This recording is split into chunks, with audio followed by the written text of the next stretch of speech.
So I think the new series of Star Wars movies that we just got absolutely elevated the franchise. Absolutely did not, actually, as a matter of fact. Well, two big reasons are, I think it continued the legacy of what George Lucas set out to do with the original Star Wars, which was tell a coming-of-age story.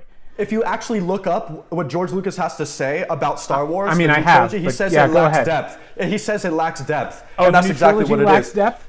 Look, Yeah, the new trilogy lacks depth. The original it's messy, trilogy. It's messy. It doesn't make any sense. Rey I'm not just saying they're magically perfect. knows Look, how to do stuff. I think we're getting off track. How did Go ahead. Rey, Ask me. someone like Rey, elevate the series? The lead character. No one knows where she came from. Look, I'll be honest with you. I'm on the Rian Johnson side of the fence on this, that it doesn't really matter where she came from. I like the idea introduced that anybody can be special. And that's what I think The Force Awakens and even The Last Jedi set up. No. Yeah, we're not Hollywood insiders, right? We're not making those big decisions. The first Force Awakens, a ripoff of The New Hope. That's why Sure. people liked it so much. They were practically tricked into liking it. They just copied everything. They were tricked into liking it?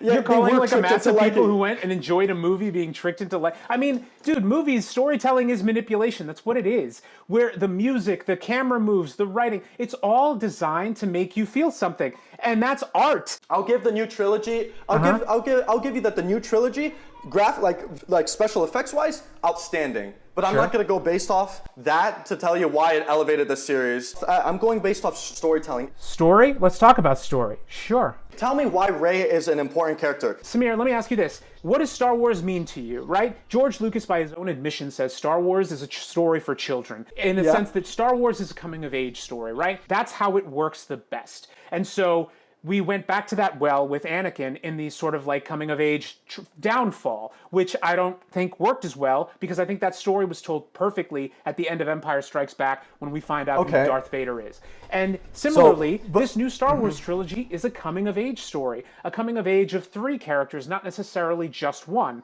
It's Rey, Finn, and Poe, right? If that could have been the goal, but it was poorly executed. How is Rey coming of age when she's just magically good at everything? How can she just fly the Millennium Falcon, and just do that? How can she just grant the Force and wield a lightsaber and beat Kylo Ren? Like, these are naturally gifted people. And I honestly think that if J.J. Abrams had gone the route that Rian Johnson left for him to go, which is that everybody can be special and everyone matters, then the third movie would have turned out much better than it did. The Force Awakens was very celebrated. It's well reviewed on Rotten Tomatoes. It made a lot of money. The Last Jedi, similarly, very well reviewed on Rotten Tomatoes, is a really good movie. And it follows that tradition of Empire in the sense of the middle movie being a dark and mature story. Tell me what the audience wants. The audience score. Go by the audience score. The audience doesn't know what they want. Yes, they know what they want. They supported the right movies.